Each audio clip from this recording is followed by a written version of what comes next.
Во текот на оваа сезона, досега 6000 лица се пријавени како заболени од грип. Тројца од нив се починати. Заедничко за трите починати лица е тоа што се од повозрасната популација на граѓани. Сите тројца биле со коморбидитети и сите тројца не биле вакцинирани. Според последниот извештај на Институтот за јавно здравје, во третата недела од 2026 година се пријавени 2062 лица кои што се регистрирани заболени со грип. Тоа значи 40% повеќе од лани. Па нашите чекални некако, јас би рекла, никако да се испразнат, постојано се полни, се уште трајат акутните инфекции, оние хронични пациенти кои што редовно си доаѓаат. Меѓутоа во овој период навистина имаше голем наплив на пациенти кои што воглавном се со грипозни инфекции, но не помалку и со други инфекции. Би кажала тука, би истакнала ротавирус, норвирус, значи претежно вирусни инфекции, но имавме пациенти во овој период и со гнојни ангини. Бројката на влез на пациенти е сепак драматично поголема од она што во овој период го очекуваме. Дневно имаме некогаш дури по 300 прегледи прва и втора смена, така да воглавном голем број на прегледи. Која возраст е застапена? Деца или можеби повозрастни? Во почеток би кажала кога почна грипозната инфекција, предоминантни беа дечињата, односно претежно предшколската возраст и школската возраст, да сега во овој период, она што ние го гледаме, значи тоа се пациенти кои што се повозрастни, би кажала дека ме радува што баш возрастните пациенти, оние над 65 години, во почеток на инфекцијата навистина не беа присутни во амбулантите, затоа што тоа е популација која што секоја година редовно се вакцинира, посебно од грип. Грипот зема замав од година во година, тоа редовно го слушаме од година во година. Вашите апели за вакцинација и апели за консумирање на плодови, на витамини, внес на витамини и така натаму, секојдневно исто така ги слушаме во овој период од годината. Но, доктор, ге овде прашањето ми е, можеме ли некако да му прекусиме на грипот и на тие мутации на вируси кои што се појавуваат одново и одново секоја нова сезона? Треба ли медицината можеби да размислува на поинаков начин да се превенира за да имаме поздраво население?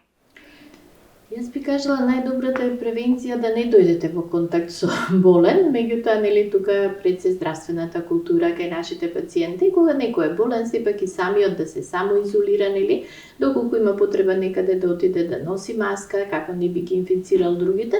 Значи, пред се треба да се работи на едукацијата на пациентот и на самосвеста, односно на здравствената култура.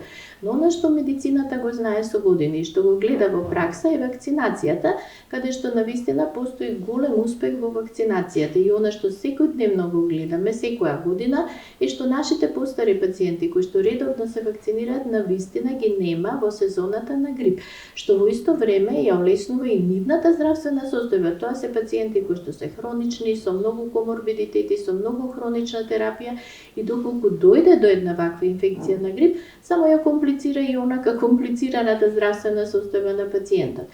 Меѓутоа, тука апел дека може да се смени можеби и начинот на вакцинација.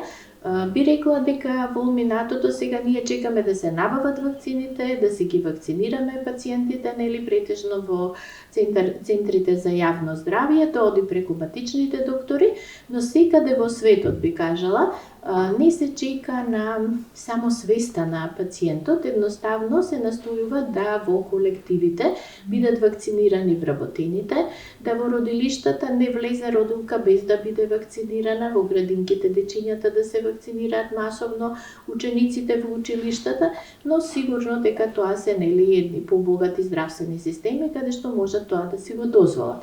Би кажала апел во нели барем кај нашето население, оние пациенти кои што ни се навистина хронични, кои што се со многу тешка дијагностика, со многу коморбидитети, барем тоа население да биде редовно вакцинирано. Ги споменавте маските и сакам да позборуваме за културата на носење маски кај нас. За време на пандемијата тоа беше на високо ниво, но последниве години повторно забележуваме дека луѓето немаат навика да носат маска доколку чувствуваат дека имаат некаква настинка. Како да ја подигнеме свеста? Така, постојано апелираме и кога ќе дојде пациентот во нашата амбуланта, сепак да се носи во чекална маска, затоа што доколку сте вие во инфекција од грип, вие во моментот имате околу себе пациенти пациенти кои што имаат некоја друга вироза, било да се работи за риновируси, аденовируси, норвируси, и нешто што во овој период доста често гледаме, неколку инфекции кај пациентот.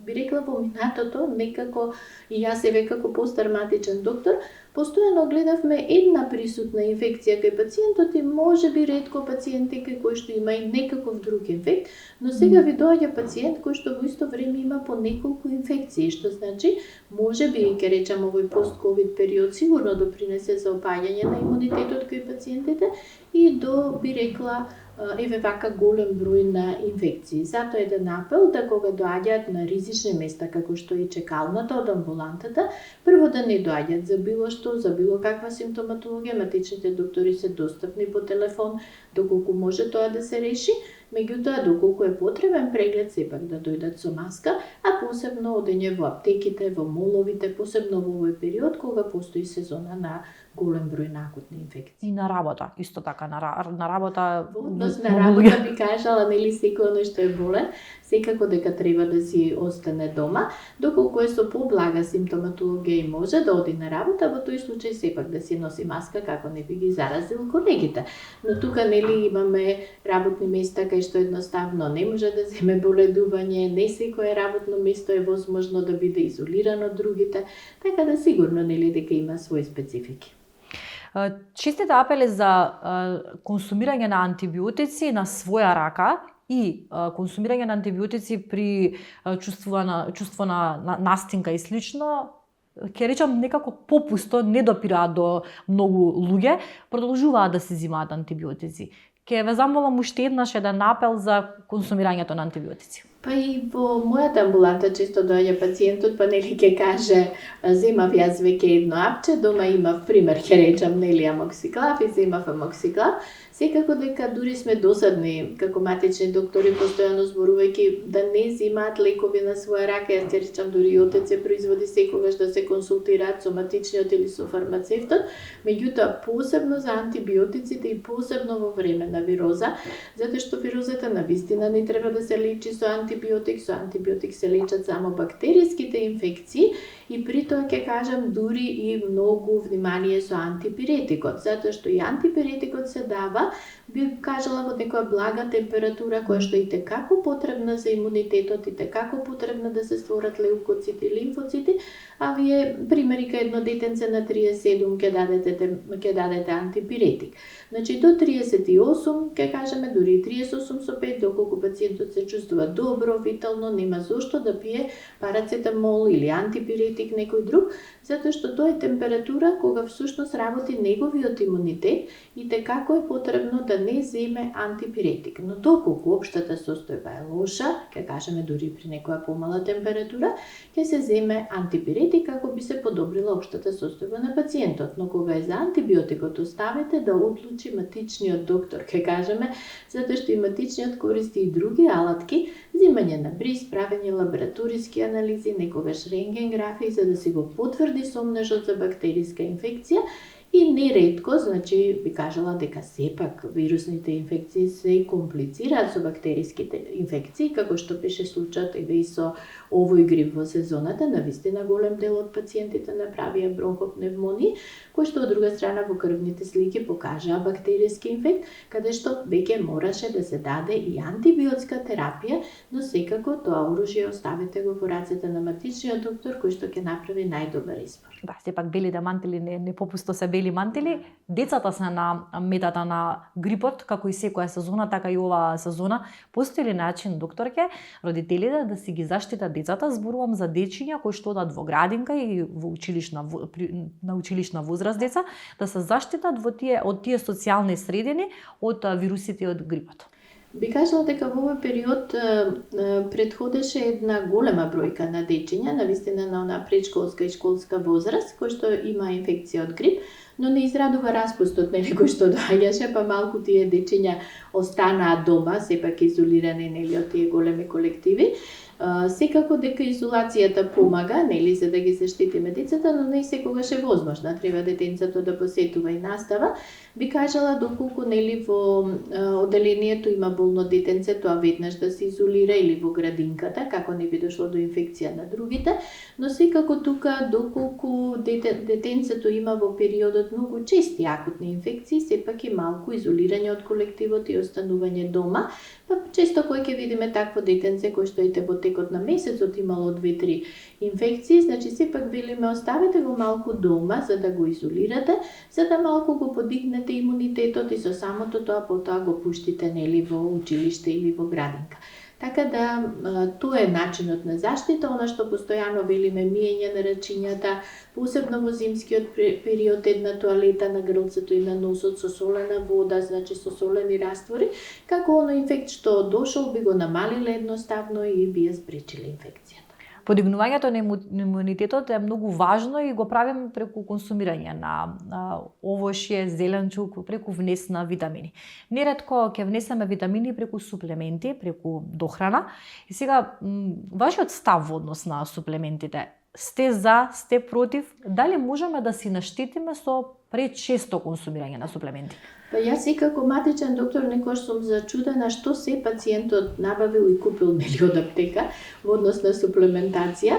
И затоа велиме дека со една добро здрава и избалансирана исхрана и посебно во нашево поднебје, кога имате многу овошје и зеленчук, навистина не ви треба никоја суплементација кај еден здрав пациент. Суплементацијата е потребна кога имате чести инфекции, кога имате некоја нарушена здравствена состојба, нели гледате дека кај пациентот има навистина многу опаднат имунитет, во лабораториските анализи добивате некаков резултат, па јас би кажала дури суплементацијата оставете ја пак на матичниот, советувајте се со матичен, советувајте се со фармацевтот, како би добиле навистина суплемент кој што во моментот ви е потребен. Дел од тие суплементи се многу тешки, дури и за гастроинтестиналниот тракт, па често пациентот ќе ни дојде со гастрични тегоби, нели, а сепак вели јас не земам докторке некакви лекови, нели, земам суплементи, кои ќе видите се суплементи што делуваат на оштетување на гастроинтестиналниот тракт, но би кажала посебно внимание кон витамините, затоа што има витамини кои што навистина може да се предозираат и да дадат негативни ефекти. Доста често е употребата на витаминот D, кој што е липосолубилен, растворлив во масти и може да се предозира, за разлика од него другите витамини кои што се хидросолубилни, растворливи во вода, за среќа колку и да внесете, тие ќе се излачат, организмот ќе се земе само она што му треба, едноставно се брани од вишокот на вашата суплементација, така да ќе речем навистина еден голем дел на беспотребна суплементација и мој совет секогаш пациентот да се посоветува со матичниот, да дојде со кесенцето со лекови, посебно по старите, некогаш ми е навистина многу жал, покрај својата хронична терапија ти имаат и едно кесе со суплементи, сепак прашајте го матичниот што тоа е потребно, што не потребно. И да не се трошат пари залудно. Да. И за крај, докторке, кога е пикот на грипот?